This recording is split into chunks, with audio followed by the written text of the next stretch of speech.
Okay, hello. Let me stop this. Okay, anyways, sorry about that. First 2 minutes of this video, I realized there was no audio, it looks like. Okay, that's a problem. Now, okay, so anyways, I was going on about Pinkchain. I'm staying with the chain. That noise you hear in the background is my mining rig. I'm still mining it. I even will try to run a node for Pinkchain. Because, dude, there's so many projects out there that's like Raven, all this crap, Meow, any non-EVM compatible chain, I think is kind of not going to have a bright future. The only one that will have is like Bitcoin, Litecoin, Doge, like they'll be around. But anyways, like, you got to pick a project, guys, and you got to stick with it. And how to say, the devs, rug pulling and running off may actually be good, because now you don't have that central core dev team like Ethereum had. Now the project is kind of more just open. Whoever wants to work on it works on it. You don't have this infighting as much between the devs and the direction of the project, because right now there is no direction. It's just up to whoever wants to handle it. So anyways, yeah, I'm going to double down on this project at least. So this is the Pinkchain liquidity pool on BSC, and that's what I was saying before the sound cut off. That's what I really like about Pinkchain, is that it really, I never quite understood how powerful the EVM is and like BSC, how powerful these tools are, until I started mining Pinkchain, staking Pinkchain, swapping BNB for more Pink token. It just kind of showed me like, wow, like the fluidity that exists in DeFi, where you can transfer value using like exchanges in Singapore, moving it onto a DEX, right? And then holding everything on a Trezor, it's so crazy, so seamless. I really think that actually that's where the future is headed, where everyone carries all their wealth. Anyone who basically is kind of competent will carry it on their own, like they'll carry like a USB bag like this, and inside there will be just like your ledger, and this will basically be your bank account that you'll carry wherever you want to go. And for super paranoid people, they'll just carry an empty one and carry the seed in there, memorize their seed. But anyways, like if you look at the top holders now for Pinkchain on BSC, I'm in the top 10 now. So I doubled down, so I have like 47,000 worth of Pink tokens. So we'll see how it goes, Yeah, I'm just picking this project, and I need to heat my home in the winter anyway, so I might as well turn my rigs and just support this one project and see how it goes. If it doesn't work out, it doesn't work out, right? But I'm learning a lot in the process. Like, just yesterday, Wooly Pulley, one of the bigger mining pools. Let's go here. Like, they basically shut down, and I was like, why am I not mining anymore, And I realized, wow, like, a pool shut down, so you learn how to find a different pool. Like, this was the previous pool down here. They were like, they had all the hash rate, they dropped out. Now it's on Coin Hunters. So you go here, and this is so cool because like you're learning as how to become more of a real miner, like understanding how this all works, And I really find this all interesting, and I'm definitely learning a lot and becoming more tech savvy, I guess you would say, And like look up the miners here. Now there's 18. I think it was down to 8 last night. It looks like 10 more people joined. That's me right here. I'm like kind of in the middle with my 340 mega hash. So it's not much, but it's basically, I bought these GPUs kind of at the market top, right before the Ethereum merged, because I kind of thought the ETH team maybe like bluffing a bit, whether they're going to pull through with it or not. But they merged, and now they're on proof of stake, and so now I have like 3080s that I paid like 1,200 for, but I'm not going to sell it because there's no point in selling it. You'd be selling it at like a 75% loss or something, So I'm gonna just run with it and mine this chain, and probably the next cycle, like after 2025, or the cycle top for mining, I will sell my GPUs then. I may keep a 3080 and just use it and put it in a desktop computer, but I'll sell the rest of my GPUs then. I plan on then just switching to fully just Bitcoin mining with a small like ASICs. I forget what that was called. There was a really cool website that you can buy like a little Bitcoin miner that's like USB size. It looked really cool. I'll have to find it. But anyways, that's kind of about it. I'm not gonna let this drag on too long. I just wanted to kind of give an update of some of the miners like me who are staying with the project Pinkchain. So I'm gonna keep mining it. I keep on.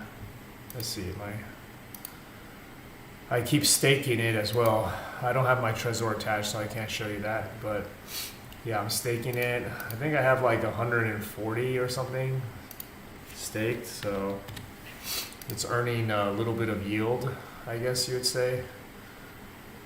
That's cool, yield farming.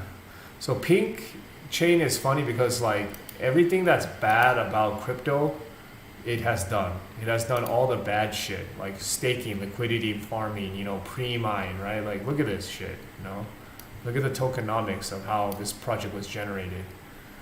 Like, at least they're giving 80% to mining, which is nice of them, but like 20%, like, I don't know what the founders did, but they literally just cashed out with their maybe 20 million Pink token. Yeah, this was probably them. They just did the pre-mine and they sold out. I think like they sold it for like 2 cents. So think about that. What is that? So maybe they cashed out not even for $1 million. Maybe they cashed out at like $500,000. They just cashed out, right? So $500,000 is a lot of money, but in the crypto space, actually, it's not a lot. So I mean, they did what they want to do. I guess they don't want to deal with it. They just want to live off their 100,000. So whatever. But I'm thinking this thing, if it finds a niche in gaming or whatever it finds its thing, it can really take off. You can definitely do way more than 2 cents. I think. You could see this thing go to $1 even. Maybe more than that. Who knows? But yeah, we're continuing there. So there's that. I do run also a Meowcoin full node. See here. I bought a bunch of Meowcoin. I have a bunch. So this is different. These kind of chains that run on Kapal, like Raven and Meow, they're all the same. They are not EVM compatible. So they don't, like, instead of doing smart contracts and stuff, they have you create assets and you can mint them and store them on IPFS, I think, which that's also an interesting thing going on, So like you can create assets, tokenize assets. So that's interesting, but I don't know. For some reason, I'm not buying. I just bought it for fun, but I'm not really buying this type of protocol, blockchain structure. I think BSC, Cosmos, EVM, those things are here to stay. I think BSC runs on Cosmos, so I think Cosmos is legit. And I do like some of the developers I'm seeing on Twitter who basically build on Cosmos. Ethereum, I think, is not a good chain per se. It's has a lot of problems, but I think it's already built in such a network effect that it will be around. Its valuation won't go as high as people think. I think actually right now is at its max valuation, Ethereum. Not as max, but close to its max. It still has a lot of lindiness. It still has a lot of, high monetary premium, I feel like, just because of the NFT market, Sotheby's, these auction houses with these NFT markets. Like, I would not buy an NFT on any other chain but Ethereum. That's, to me, they have that kind of reputation as being like a wealthy, expensive chain. And like art, you want to purchase on that chain, because if you think about like these art auction houses like Sotheby's and stuff, right? They're connotated with a kind of like snobbery, right? Like the elite. So Ethereum kind of is now building that kind of elite, kind of elitism on chain. They're viewed. I feel like they're viewed like that. If you own ETH, you're kind of an elite, and it's deflationary, so it's even going to get more rare. But The problem with the ETH people, I think what they need to realize is their market cap is not going to grow at the rate they think it'll grow at. Even though you're elite, how to say, just because you have a bunch of ETH or it's deflationary, there's like, how to say, McDonald's does way more business than like a Ruth's Chris steakhouse, right? Like a fancy steakhouse is like nice and people spend a lot of money in it, but the actual size of like a Morton's or a Ruth's Chris is not as big as say like a McDonald's, right? Or like, whatever nationwide hamburger joint. So Ethereum is probably not going to be like that. So the market cap actually won't be that big. What will be big for the smart contract space is like, I think BSC. BSC is kind of like a cheaper chain. It may not have like kind of the elite lindiness attached to its token, nor would I want to buy any NFTs off Binance Smart Chain. But I think it's the chain that's going to be most used by regular people, It just seems to be the ease of use and the adoption will occur faster on that chain, because I think it caters more toward your average person rather than Ethereum is kind of elite. So Ethereum touts decentralization as the reason why I should stay with the chain. They're not really that decentralized, to be honest with you. Maybe better than most other chains, but not by much. They're not, because people don't run their own nodes. You have to run your own node to be decentralized. So, what else do I feel like talking about? I guess I could just say, like, guys, like, my Twitter handle, BTC Dentist, right here. So I'm actually in healthcare, but majority of my wealth in life did not come from me doing healthcare job. It came from this whole tech space in terms of Tesla, Bitcoin, And also, like, I haven't made much in alts at all, to be honest with you, but it seems like last cycle I was more fixated on mining ETH into Bitcoin and just stacking more. But as I approach like a certain Bitcoin number, like a stack number, you kind of feel like there's no more need to keep purchasing more Bitcoin, and then that's where your curiosity then goes into other directions. So that's kind of where I'm at, where I want to see some of these other projects where they head out to. I guess it's more like gambling, but I mean how much Bitcoin do you actually really need? So I feel like for most people, if it's like a whole coin, once you hit your stack number, just be happy and move on, just do other things with life. So, but yeah, my regular day job is dentistry, and it's, to be honest, it's a grind, man. And this is for all the healthcare people out there, as a healthcare provider myself, I'll probably make a bigger video about this later on too.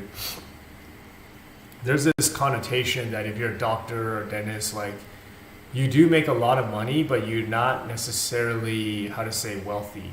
You're not making money the smart way. You're using your body to like physically do labor to like take care of someone and get compensated for it.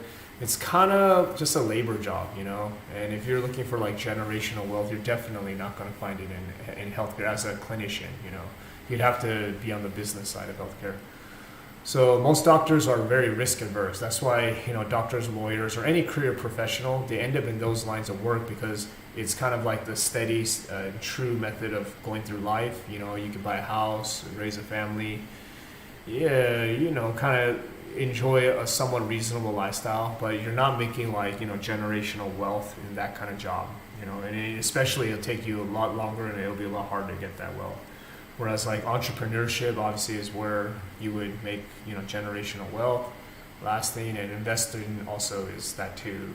Investing takes a lot of conviction, and you just have to kind of have that high conviction. Most people, they don't like to do that. It makes them nervous, So to my healthcare friends, I would say don't go into healthcare if you want to get rich. That's not the way to go. You can use it to generate some seed money, and then you have to invest it. Okay, well, I think that's about it. I'm just giving an update. I'm just just what's going down with me in terms of crypto, and I don't know. I'm just stacking really hard right now because the price of Bitcoin has come down quite a bit to like even 15,500. I think I don't want to call it bottom, but you know, you're at greater risk now not buying and watching Bitcoin take off without you. I think, because I do think in terms of like the macro environment, there is like a lot of threat and how to say feeling that things will slow down. I don't know, to some extent maybe, but I still feel like there's a ton of cash out there, liquidity out there, and the Fed needs to like really come down much harder than it has actually if they're really serious about it, which I don't think they are. I think it's just a little bit of posturing, and then back to kind of business as usual by 2025. Anyway, see ya. Talk to you later.